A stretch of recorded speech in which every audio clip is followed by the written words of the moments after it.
Hello everyone. आप सभी का मेरे यूट्यूब चैनल पे फिर से एक बार स्वागत है। आज हम एक नया इंटरव्यू से उसी एमटेक इंटरव्यू सीरीज में एक नया इंटरव्यू लेके आ रहे हैं। तो आज हमारे साथ आईआईटी बॉम्बे से अभिषेक उपाध्याय जुड़ रहे हैं, जो प्रेजेंटली आईआईटी बॉम्बे से पावर इलेक्ट्रॉनिक स्ट्रीम में वहाँ पे अभी एमटेक सेकेंड सेमेस्टर में अभी वो स्टडी कर रहे हैं। तो आज हम उनसे आईआईटी बॉम्बे के बारे में जो जो एक इंफॉर्मेशन होता है एमटेक रिगार्डिंग, तो वो हम उनसे लेने की कोशिश करेंगे। अ, सबसे पहले थैंक्स फॉर ज्वाइनिंग मी अभिषेक। आप थैंक सबसे यू पहले अखिल। अपने बारे में थोड़ा ब्रीफ इंट्रोडक्शन दे दें। मेरे को चांस देने के लिए। जैसा कि तुमने बताया, मेरा नाम अभिषेक उपाध्याय है।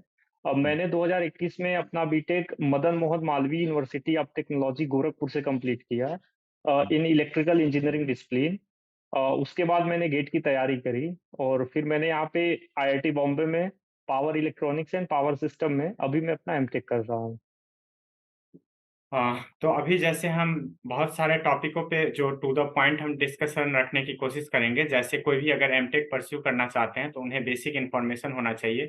लाइक एक होता है आईआईटी बॉम्बे में टीए और आरए के बीच डिफरेंस। फिर दूसरा होता है कि एमटेक में एडमिशन का प्रोसीजर क्या होता है, इंटरव्यू होता है या नहीं होता है। फिर वहाँ प्लेसमेंट और इंटर्नशिप की क्या अपॉर्चुनिटीज है। फिर प्रोजेक्ट कैसे एलोकेट होता है, टीए ड्यूटी कैसा, वर्कलोड कैसा होता है और एकेडमिक स्ट्रेस क्या होता है। और फिर लाइक अटेंडेंस का क्या सिनारियो है, एग्जाम का क्या पैटर्न होता है सेमेस्टर में, एग्जाम का में मार्क पैटर्न क्या है वहाँ पे, वहाँ का कैंपस कैसा है। फिर मेंस की रिव्यू जानने की कोशिश करेंगे। इन सभी छोटी छोटी बातों पे मैं टू द पॉइंट रखना चाहूँगा।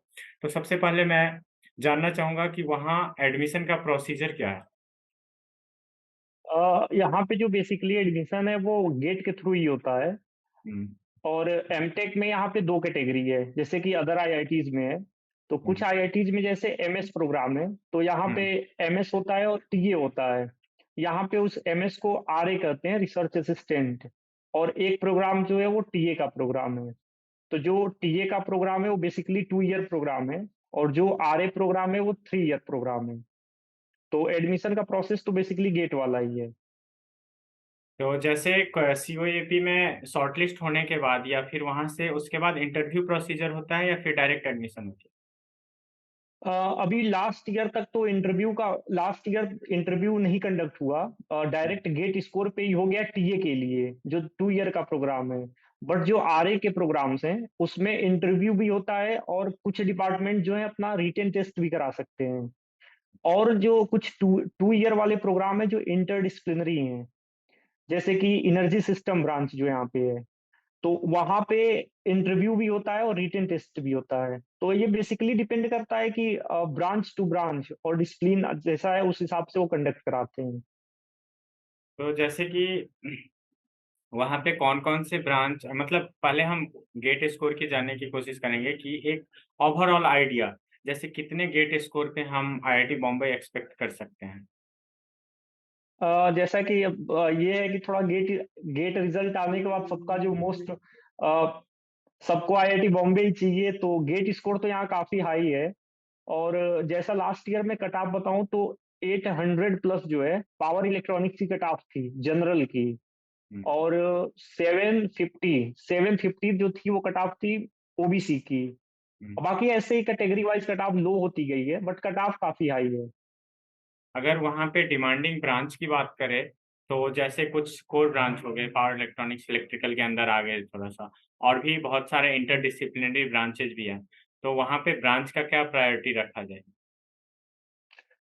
जैसा कि ये है कि सबसे बड़ा इंटरेस्ट की बात है। जैसे आजकल सब लोग चाहते हैं वीएलएसआई में जाना।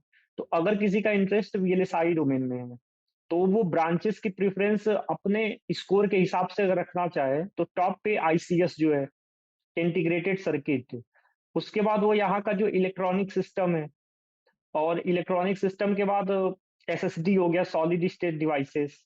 फिर कम्युनिकेशन। तो ये वीएलएसआई वाली जो ब्रांचेस हैं उनके हिसाब का प्रेफरेंस है। बट अगर किसी का इंटरेस्ट कोर में है, इलेक्ट्रिकल कोर में, तो वो पावर इलेक्ट्रॉनिक्स को फर्स्ट पे रख सकता है, जैसा कि मैंने लास्ट ईयर रखा था। तो जैसे एक होता है इंटरडिसिप्लिनरी ब्रांच जैसे आपने बताया हुँ, कम्युनिकेशन, इलेक्ट्रॉनिक्स है, तो उसमें जैसे इलेक्ट्रिकल के बंदे लेना चाह रहे हैं, तो उन्हें मतलब हाँ। ईज़िली वो मतलब 2 साल में सेटल हो सकते हैं या फिर उन्हें कुछ प्रिपेयर करने के आने की ज़रूरत पड़ेगी? जैसे मैं बताऊँ एक ब्रांच है यहाँ पे एनर्जी सिस्टम करके जो ब्रांच है, हाँ। आईआईटी बॉम्बे में, हुँ, वो ब्रांच बेसिकली ऐसी है कि इंटरडिसिप्लिनरी ब्रांच है, जिसमें सारे लोग एडमिशन गेट दे करके सारे लोग एडमिशन ले सकते हैं।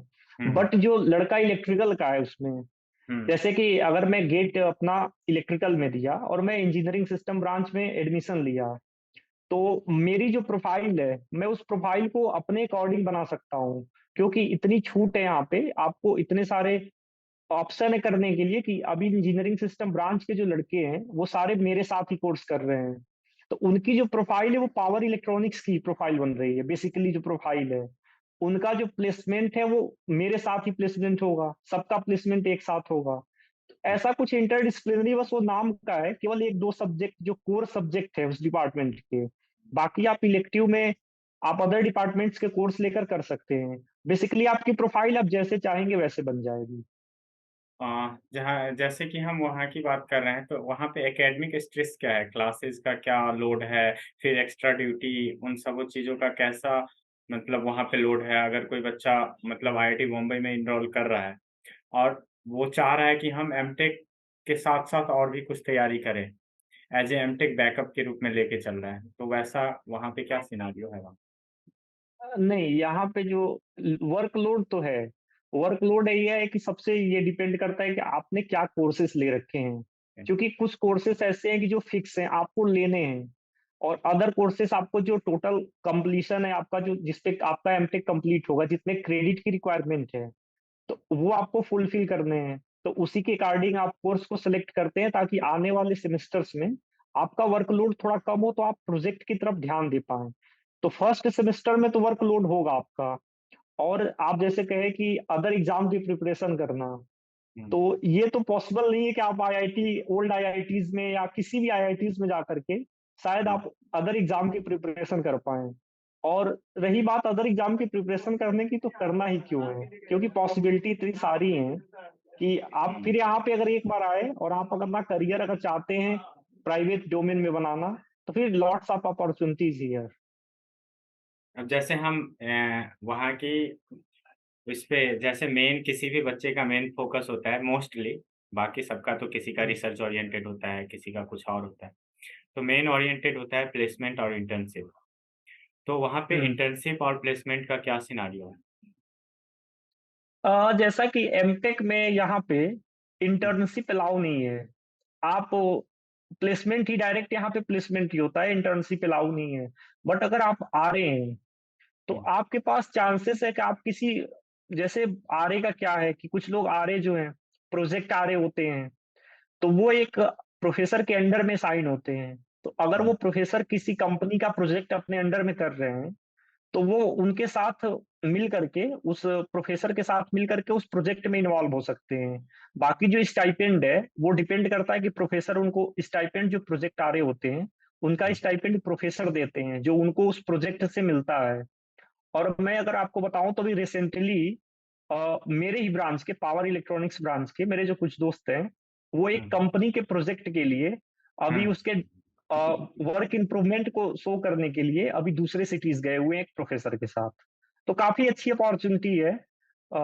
इंटर्नशिप तो डायरेक्ट नहीं है बट अगर आप करना चाहें तो आरए के थ्रू आपको वो सारी चीज़ें मिल सकती हैं। प्लेसमेंट का क्या सिनेरियो है? एमटेक के बच्चों का प्लेसमेंट परसेंटेज क्या है? एवरेज पैकेज क्या है? एज़ ए इलेक्ट्रिकल जैसे प्लेसमेंट 2 साइड में होता है, एक कोर और एक सॉफ्टवेयर। तो बहुत हाँ। सारे कॉलेज में ये होता है कि कोर का अभाव रहता है या फिर कोर अगर आती है तो उसमें कौन-कौन सी मेन कंपनियाँ आती है, उसका minimum package maximum package, average उन सभी चीज़ों पे थोड़ा मीन्स डिटेल में बताएँ? अ, जैसे कि प्लेसमेंट का है तो लास्ट ईयर अभी जो प्लेसमेंट था वो 100% था। प्लेसमेंट तो हो जाता है, कंपनीज़ इतनी हैं कि लड़के कम पड़ जाते हैं।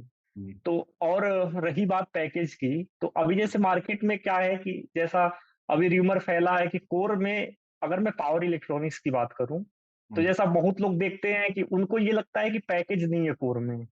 हुँ, अब जो आईआईटीज़ में है, जो बंदा आईआईटीज़ में आ गया है, तो अगर मैं हाईएस्ट पैकेज की बात करूँ, पावर हुँ, इलेक्ट्रॉनिक्स के कोर में, तो हुँ, हाईएस्ट पैकेज था 28 एलपीए आपका था, 28 लाख पर एनम। और आपका जो उसका बेस पैकेज था, मैं बेस भी बता दूँ तो शायद जहाँ तक मुझे पता है 22 लाख था आपका इन्फेस। बेस। मिनिमम, हाँ, इन कंपनी का नाम था इनफेज। हुँ, और जो मिनिमम है आपका, मिनिमम पैकेज है, वो आपका 15 लाख रुपए है। हुँ, तो प्लेसमेंट तो काफ़ी अच्छा है।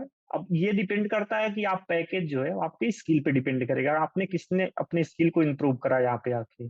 15 लाख बजाज का था। हाँ, हाँ, 15 लाख बजाज का। मतलब ऐसा कुछ नहीं है, आप मतलब कोर में प्लेसमेंट लेना चाहते हैं, तो उस हिसाब से प्रिपेयर करके कोर में जा सकते हैं। अगर सॉफ्टवेयर में जाना है, तो सॉफ्टवेयर की प्रिपरेशन करके सॉफ्टवेयर में जा सकते हैं। मतलब हाँ, कंपनी का आप अभाव नहीं जैसे है। चाहें, नहीं, कंपनी की कोई कमी नहीं है। आप यहाँ पे चूँकि ऐसा है कि जब कंपनीज़ आती हैं, तो वो पूरी जो प्रोफ़ाइल है, वो हुँ, अगर नॉन कोर कंपनी है, तो वो प्रोफ़ाइल एमटेक के लिए खुलती है। तो अगर हुँ, आपके पास स्किल है, तो हुँ, आप उस कंपनी के लिए प्लेसमेंट ड्राइव में जो प्लेसमेंट होता है, सेशन उसमें बैठेंगे। और हुँ। अगर आप उनके जो रिक्वायरमेंट है, एग्ज़ामिनेशन है, इंटरव्यू है, अगर उसको क्रैक करते हैं, तो आप उसमें भी पैकेज ले सकते हैं। तो यहाँ पे बहुत सारी अपॉर्च्युनिटी है। आप जैसा अपने प्रोफ़ाइल को चाहते हैं, वैसा बिल्डअप कर सकते हैं। जैसा कि आपने कहा कि एकेडमिक लोड काफ़ी है, तो अगर कोई बच्चा सॉफ्टवेयर की तैयारी करना चाहता है, सॉफ्टवेयर में प्लेसमेंट लेना चाहता है, तो वो मतलब उसके साथ कर सकता है? हाँ, जैसे यहाँ पे कुछ कोर्सेज़ जो हैं, हुँ, जो आपके, जैसे मैं इलेक्ट्रिकल डिपार्टमेंट में हूँ, पावर इलेक्ट्रॉनिक्स डिपार्टमेंट में हूँ, हुँ, तो मेरे कुछ कोर कोर्सेज़ हैं, तो उनको तो करना मुझे कंपल्सरी है। हुँ, और जो इलेक्टिव चूँकि फ्लोट होता है यहाँ पे सेमेस्टर स्टार्टिंग में इलेक्टिव सब्जेक्ट्स फ्लोट हो जाते हैं, तो उन हुँ, कोर्सेज़ में मुझे वो भी करना इम्पोर्टेंट होता है, डिपार्टमेंट जो मेरे को अलॉट करता है, इलेक्टिव सब्जेक्ट्स की लिस्ट जो आती है।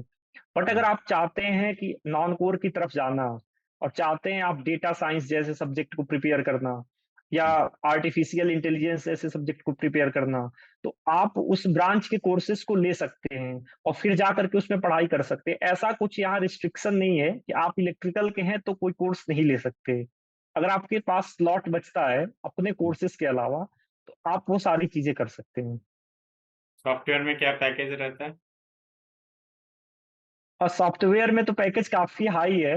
हुँ, मल्टीनेशनल कंपनीज़ का तो करोड़स में पैकेज है और इंडियन कंपनीज़ जो इंडिया के लिए प्लेसमेंट लेती हैं, उनका मिनिमम काफ़ी हाई है, 40-50 ऐसे ही आप देख लीजिए, काफ़ी हाई है।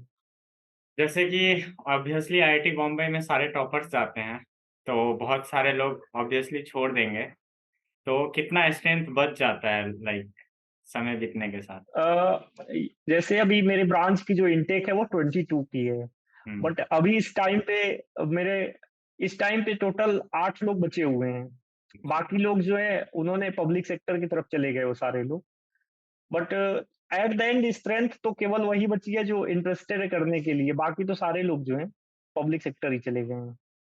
क्लासेज़ में जैसे क्लासेज़ में अटेंडेंस का क्या सिनेरियो है और मतलब क्लासेज़ का स्टैंडर्ड क्या होता है? लाइक टीचर आते हैं तो कुछ लर्निंग होता है या फिर खुद से सेल्फ प्रिपरेशन करनी?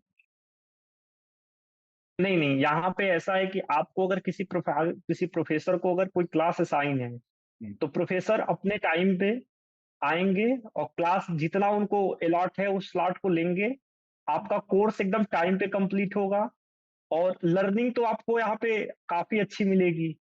जैसा आपने कभी एक्सपीरियंस नहीं किया, लर्निंग उस हिसाब की है। बट ये है कि अगर आप इंटरैक्ट करते हैं प्रोफ़ेसर से, सबसे बड़ी इंटरैक्ट की बात है कि आप चीज़ों को खुद से पढ़ते हैं, फिर प्रोफ़ेसर से इंटरैक्ट करते हैं, तो लर्निंग तो काफ़ी आपको मिलेगी। अटेंडेंस मतलब ऐसा कुछ है कि 70% या फिर मतलब वैसे ही लूज़ चलते हैं? नहीं, यहाँ पे जो कोर्सेज़ के अपने क्राइटेरियाज़ हैं, उसमें हुँ, ये है कि आपका 80% अटेंडेंस जो है कंपल्सरी है। जैसे हुँ, आपने कोई कोर्स लिया तो उसमें 80% अटेंडेंस जो है कंपल्सरी है। बट ये भी डिपेंड करता है प्रोफ़ेसर टू प्रोफ़ेसर। कुछ प्रोफ़ेसर जो है अटेंडेंस को तवज्जो नहीं देते हैं, हुँ, कुछ प्रोफ़ेसर जो है अटेंडेंस लेते हैं। बट आपका जो टीए-शिप मिलता है, जो आप ये टीए-शिप मेरे को मिलता है, हुँ, तो इसके लिए मुझे पर डे जो है अपने हुँ। डिपार्टमेंट में बायोमेट्रिक जो अटेंडेंस है, वो जा कर के मुझे लगाना पड़ता है। जैसे कि 2 चीज़ होता है, एक टीए ड्यूटी होता है और एक प्रोजेक्ट अलॉटमेंट होता है। तो टीओ ड्यूटी कब से हुँ। शुरू हो जाता है एमटेक में? और टीए ड्यूटी आईआईटी में बॉम्बे करना में तो क्या आप होता है? टीए ड्यूटी में वहाँ करना क्या हाँ, होता है? दोनों चीज़। जी। जैसे आईआईटी बॉम्बे में तो आपको फर्स्ट सेमेस्टर से ही टीए ड्यूटी आपको अलॉट हो जाएगी। हुँ, तो आपको इसमें बेसिकली 3 चीज़ें होंगी। एक तो आपको लैब असाइन हो सकता है, हुँ, और ये हो सकता है कि आपको दूसरा क्या है कि कोर्स वर्क आपको असाइन हो सकता है किसी प्रोफ़ेसर के अंडर में। और तीसरा ये है कि यहाँ पे कई सारी लैब्स वगैरह हैं, तो उसमें आपको एज़ अ लैब हेड वगैरह ऐसे असाइन हो सकता है कि आप उस लैब में आपकी ड्यूटी रहेगी। बहुत सारे यहाँ पे ऐसी चीज़ें हैं, ऐसी फैसिलिटीज़ हैं जहाँ पे लड़के जाकर के पढ़ते वगैरह हैं, तो उसमें आपकी ड्यूटी असाइन हो सकती है। अभी मेरी जो बेसिकली ड्यूटी है, वो मेरी ड्यूटी जो है वो कोर्स वर्क में है। तो मेरे को क्या करना पड़ता है कि जैसे क्विज़ हुए, एग्ज़ाम्स हुए, तो उसमें मेरे को उनकी कॉपीज़ वग़ैरह चेक करनी पड़ती है। तो बेसिकली यही छोटी बहुत बड़ी ड्यूटी नहीं है, बट जो ड्यूटी है वो करनी पड़ती है। आप ड्यूटी से बच नहीं सकते हैं, और ये है कि आपकी ड्यूटी फर्स्ट सेमेस्टर में ही अलॉट हो जाएगी और थ्रू आउट द ईयर चलती रहेगी वो। जैसे-जैसे सेमेस्टर आएगा ड्यूटी चेंज भी होगी सेमेस्टर वाइज़।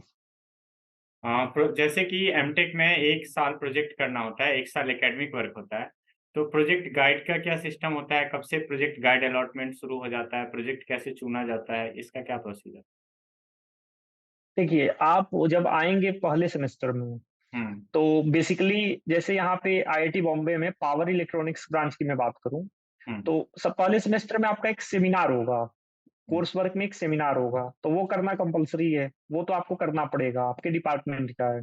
हुँ, प्रोजेक्ट का क्या है कि आप जब सेकंड सेमेस्टर में होते हैं, जो ये समय है, अभी मेरा भी प्रोजेक्ट अलॉट नहीं हुआ है, बट हुँ, आने वाले 10-15 दिनों में प्रोजेक्ट की एक क्या होगा कि एक लिस्ट फ्लोट होगी हुँ। कि कितने प्रोफेसर जो हैं प्रोजेक्ट इस बार अडॉप्ट कर रहे हैं, किसको आप किसके पास जा सकते हैं प्रोजेक्ट के लिए। तो जब लिस्ट सर्कुलेट होगी, तो उसके बाद प्रोफेसर के पास आप जाइए, अपने जो आइडियाज़ हैं, टॉपिक हैं, आप उनसे बात करिए, उस हिसाब से आपको प्रोजेक्ट अलॉट होगा। जैसे कि एक क्वेश्चन मैं पूछना चाहूँगा कि वहाँ का तो ऑलरेडी आईआईटी बॉम्बे है, तो देश का प्रीमियम इंस्टीट्यूट है, तो लैबोरेटरी वगैरह सब मॉडर्न इक्विप्ड होगी या फिर कोई भी रिसर्च करना चाहते हैं, तो उसकी कोई मतलब वो स्कार्सिटी नहीं होगी, कोई भी इक्विपमेंट या कोई भी सामान। तो अगर कोई बच्चा एमटेक के बाद रिसर्च या पीएचडी में जाना चाहता है, तो किस तरह से वहाँ मतलब कैसा माहौल है? मतलब कैसे उसके अप्रोच किया जा सकता देखिए, यहाँ पे जो लैब्स वगैरह हैं, है? हुँ, वो वर्ल्ड क्लास लैब हैं कि आप अगर लैब में सीखना चाहते हैं, बेसिकली अगर आप जैसे जो बंदा अभी इलेक्ट्रिकल इंजीनियरिंग जो पढ़ा है और उसका एक्चुअल वो फ़ील लेना चाहता है, हुँ, तो वो एमटेक में आए, और आ करके जो चीज़ों को जो हमने बुक्स में पढ़े हुए हैं, बहुत सारी चीज़ें हम कॉलेज में उस टाइम नहीं कर पाते हैं, तो वो आ करके आप यहाँ पे खुद से कर सकते हैं चीज़ों को। और आप जब करेंगे चीज़ों को तो आपका इंटरेस्ट आ जाएगा। तो बहुत सारे मेरे सीनियर हैं, जिन्होंने एमटेक में तो एडमिशन लिया, बट ये अभी वो पीएचडी कर रहे हैं। तो यहाँ पे आपको बहुत सारे लोग मोटिवेट भी करते हैं पीएचडी वगैरह करने के लिए, क्योंकि रिसर्च वर्क काफ़ी ज़्यादा है। तो अगर आप करना चाहें तो आप रिसर्च वर्क भी कर सकते हैं, पीएचडी वगैरह आप कर सकते हैं। अ, वहाँ पे बीटेक और मीन्स इस क्वेश्चन पे बाद में आएँगे। एमटेक का फी स्ट्रक्चर क्या है वहाँ पे? हाँ, फीस स्ट्रक्चर। लास्ट ईयर क्या हुआ था कि इन्होंने फीस जो है सारी आईआईटीज़ ने कुछ फीस को बढ़ा दिया था। हुँ, तो हमने जो जमा किया था लगभग 1 लाख रुपए हुँ, फर्स्ट सेमेस्टर में जमा हुआ था। तो हुँ, बाद में कुछ प्रोटेस्ट वगैरह हुआ, तो फीस जो है जहाँ तक मेरे को एग्ज़ैक्ट फिगर नहीं याद है, बस 65,000 रुपीज़ जो है, इंक्लूडिंग मेस फीस। तो इतना मेरे को लगा था, बाकी फीस जो है वो रिफंड आ गई थी। और उसके बाद आपके इसके सेकंड सेमेस्टर में आपका 34,000 समथिंग, 35,000 के करीब-करीब आपका ट्यूशन फीस, हॉस्टल फीस, और बाकी जो है 27,000 रुपए यहाँ पे मेस का है। तो आप दोनों को इंक्लूड कर लें, इतना फीस लगा। वहाँ पे हॉस्टल और मेस का क्या रिव्यू है? हॉस्टल में कितने आदमी को एक रूम में कितने बच्चे को अलॉट होता है? फिर मेस का क्या सीन मेस में खाना कैसा नॉर्थ इंडियन, साउथ इंडियन सारे के लिए कंफर्टेबल है या नहीं? देखिए जैसे अलॉटमेंट है तो सीट्स तो, चूँकि ये जो हॉस्टल के रूम्स हैं, हुँ, कैपेसिटी ज़्यादा है, लड़कों की इनटेक ज़्यादा है, लेकिन रूम्स जो है वो कम है। तो हुँ, आपको डबल सीटर ही अलॉट होगा बेसिकली। हुँ, और डबल सीटर अलॉट होगा, लेकिन एक चीज़ थोड़ी अच्छी है कि जो लोग चले जाते हैं पब्लिक सेक्टर छोड़ के, तो हुँ, आपको महीने 2 महीने बाद वो सिंगल सीटर ही हो जाता है, जैसे मेरा भी वो सिंगल सीटर हो चुका है। अच्छा। तो हाँ, तो ये है, और बाकी जो मेस वगैरह की खाने की क्वालिटी है, हुँ, इसमें आपको हर तरीके का, जैसे आप अलग-अलग रीजन के यहाँ पे जो लड़के हैं, south India, north India, Bengal side के, तो आपको हर तरह का यहाँ पे खाना जो है, वो मिलता रहता है। जैसे यहाँ पे जो मेस मेन्यू है, हर 7 दिन में मेस मेन्यू चेंज हो जाता है। तो उसी हिसाब से आपको, चूँकि सारे सभी लोगों का ध्यान रखा जाता है, तो आपको हर तरह का खाना यहाँ पे मिल जाता है। आप सबसे अच्छी बात जो आईआईटी बॉम्बे की है, वो यहाँ का मेस सिस्टम ही है। खाना आपको 1 नंबर का मिलेगा। और एक चीज़ और, महीने में 1 बार होता है स्पेशल डिनर, वो हुँ, तो स्पेशल ही होता है। हुँ। 1 बार ज़रूर होता है, वो जिस दिन भी हो, कुछ फिक्स नहीं होता है, बट महीने में 1 बार होता है। जैसे कि एक चीज़ बहुत आदमी के डाउट में रहता है कि जिसने बीटेक किया है वही असली आईआईटीयन है। मतलब ऐसा मतलब बहुत जगह मैं देखता हूँ या बोला जाता हाँ। है। तो हुँ। जैसे कोई एमटेक में एडमिशन ले रहा है, तो वो भी same package, same placement expect कर सकता है, जैसे बीटेक कर सकता है या फिर कुछ डिफरेंस देखने को मिलता है वहाँ? नहीं, आप जब एक बार आईआईटी में आ गए, तो हाँ, यहाँ पे बीटेक, एमटेक की बात नहीं है। जब आप प्लेसमेंट में बैठेंगे, हुँ, तो आप, जैसे कोई कंपनी आती है, तो वो कंपनी आएगी, तो वो अपनी प्रोफाइल जो है एज़ अ इलेक्ट्रिकल इंजीनियरिंग के लिए आ रही है, ब्रांच के लिए। तो उसमें बीटेक भी बैठ सकते हैं, एमटेक भी बैठ सकते हैं। अगर वो प्रोफाइल केवल पोस्ट ग्रेजुएट ट्रेनी की है, तो वहाँ तो केवल एमटेक बैठेंगे। बट ऐसा कुछ डिफरेंस नहीं है कि आप बीटेक हैं, एमटेक हैं। और जो जूनियर हैं यहाँ के, बहुत प्यारे जूनियर हैं, और काफ़ी सही है। कोई ऐसा कुछ भेदभाव नहीं किसी के साथ है कि आप एमटेक में आए हो या बीटेक में आए हो, काफ़ी प्यारे जूनियर हैं। मेरा तो इंटरेक्शन होता रहता है, क्योंकि मेरी टीए ड्यूटी है, तो बच्चों से इंटरेक्शन होता है बहुत सारा। तो जूनियर काफ़ी प्यारे हैं। जैसे ये सब तो सारे पढ़ाई एकेडमिक के रिलेटेड रहे। जैसे कॉलेज में बहुत सारी एक्टिविटी होती है, एक्स्ट्रा एक्टिविटी होती है, तो एज़ ए एमटेक क्या-क्या अपॉर्च्युनिटीज़ रहती है? और वैसे भी आईआईटी बॉम्बे में बहुत सारे सेलिब्रिटी सब आते रहते हैं, बहुत सारे फंक्शन होती रहती है। हाँ। तो कैसा मतलब एज़ ए एमटेक क्या-क्या में किस चीज़ में पार्टिसिपेट अ कर सकते हैं? हमारे पास क्या-क्या अपॉर्च्युनिटी? देखिए, यहाँ पे इतनी सारी सोसाइटीज़ हैं, अभी मेरे को खुद नहीं पता चल पाया, मैं अभी यहाँ पे लगभग 1 साल होने जा रहा है, इतनी सारी सोसाइटीज़ हैं, आप जो करना चाहें, जिसमें आपका इंटरेस्ट हो। बहुत बड़ा क्रिकेट ग्राउंड है यहाँ पे, जो ग्राउंड है, वो काफ़ी बड़ा है, और वो एक स्टेडियम जैसा है, लाइटिंग वगैरह काफ़ी अच्छी है उसकी, रात में भी क्रिकेट वगैरह होता रहता है। हुँ, तो यहाँ पे हर आपका स्विमिंग पूल है, आप इंडोर गेम्स खेल सकते हैं, आउटडोर गेम्स खेल सकते हैं, जिमखाना है। यहाँ तक कि आपका यहाँ पे म्यूज़िक का जो अलग से है, हॉस्टल में अभी आपका म्यूज़िक रूम है। हॉस्टल में म्यूज़िक रूम है, आप चाहें तो टेबल टेनिस खेल सकते हैं, पूल खेल सकते हैं, जो आपका मन करे, वो सारी चीज़ें आप खेल सकते हैं। और रही बात सेलिब्रिटी आने की, तो वो तो मेरे को ऐसा नहीं लगता है कि कोई वीक जो है, यहाँ पे हुँ, जाता है जिसमें सेलिब्रिटी ना आते हों। क्योंकि कुछ ना कुछ तो होता रहता है, इतनी सारी सोसाइटीज़ हैं यहाँ पे, कि कुछ ना कुछ चीज़ें होती रहती हैं, तो सेलिब्रिटीज़ आते रहते हैं। अब एज़ अ एमटेक स्टूडेंट, आप चूँकि कोर्स वर्क ज़्यादा होता है, तो आप बहुत सारी चीज़ें तो नहीं कर सकते हैं। बट हुँ, अगर आप जिम करना चाहें, कुछ हुँ, खेलना चाहें, तो आप इन सारी चीज़ों को कर सकते हैं। बहुत सारे लोग जो हैं, वो ट्रेनिंग एंड प्लेसमेंट में, अदर सोसाइटीज़ में इन्वॉल्व हैं। और आप, सबसे अच्छी बात है कि अगर आप एंटरटेनमेंट करना चाहते हैं, तो यहाँ पे हुँ। आपको कोई ना कोई जो सेलिब्रिटीज़ हैं, वो मिल जाते हैं, हर वीक में आते हैं, काफ़ी एंटरटेनमेंट होता है, तो आप वो सारी चीज़ें कर सकते हैं। मोस्टली ये चीज़ें शाम के टाइम पे होती हैं, 7 बजे, 8 बजे के टाइम पे। आप बेसिकली फ्री भी हो जाएँगे उस टाइम पे, आप कर सकते हैं, बहुत सारी चीज़ें होती रहती हैं। हाँ, मैंने मतलब जैसा कि जो भी ज़रूरी इन्फॉर्मेशन होता है, वो सब मैंने पूछने की कोशिश की। अगर आपको लगता है कि कोई पॉइंट छूट गया हो, आप मतलब एक्सप्रेस करना चाहते हैं, तो आप एक्सप्रेस कर सकते हैं, बता सकते हैं। या फिर कोई आईआईटी बॉम्बे आना चाहते हैं, तो उनको क्या प्रिपेयर्ड करके आना चाहिए एज़ ए एमटेक या फिर उनको क्या पहले से सावधानी बरतनी चाहिए ताकि अच्छा से अच्छा प्लेसमेंट ले सके या फिर कॉलेज को अच्छे से एन्जॉय कर सके, तो उनको क्या-क्या प्रिपरेशन करके आना चाहिए अगर वो एज़ ए एमटेक परस्यू करते देखिए, सबसे सबसे इम्पोर्टेंट जो अभी इस टाइम पे जो सारे आईआईटीज़ के फॉर्म फिल किए जा रहे हैं। हैं? हाँ। चूँकि एडमिशन सेशन शुरू हो चुका है, तो हुँ, मैं एक बात बच्चों को बताना चाहता हूँ, अभी शायद किसी को नहीं पता होगा। हुँ, यहाँ पे कुछ सीटें जो हैं पावर इलेक्ट्रॉनिक्स में रिज़र्व हैं, फॉर इलेक्ट्रॉनिक्स गेट।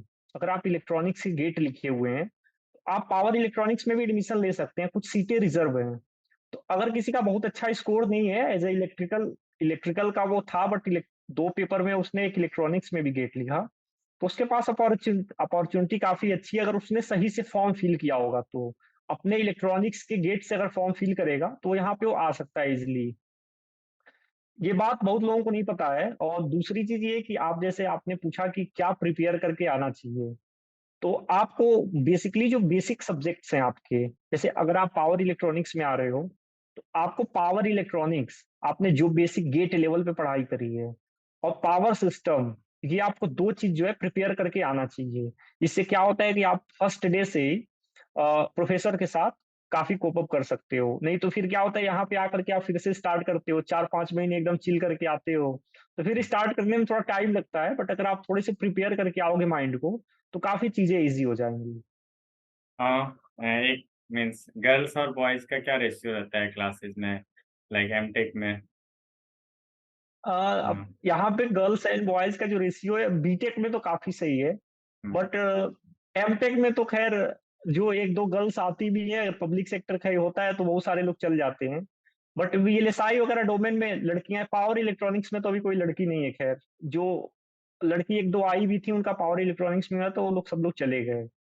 तो गर्ल्स का रेशियो तो कम है काफ़ी।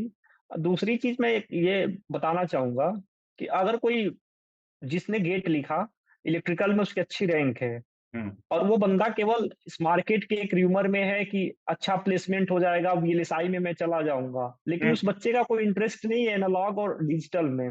हुँ, तो मैं तो यही सजेस्ट करूँगा कि वो ना आए यहाँ पे तो अच्छा ही है, अगर वो पावर इलेक्ट्रॉनिक्स में नहीं आना चाहता है।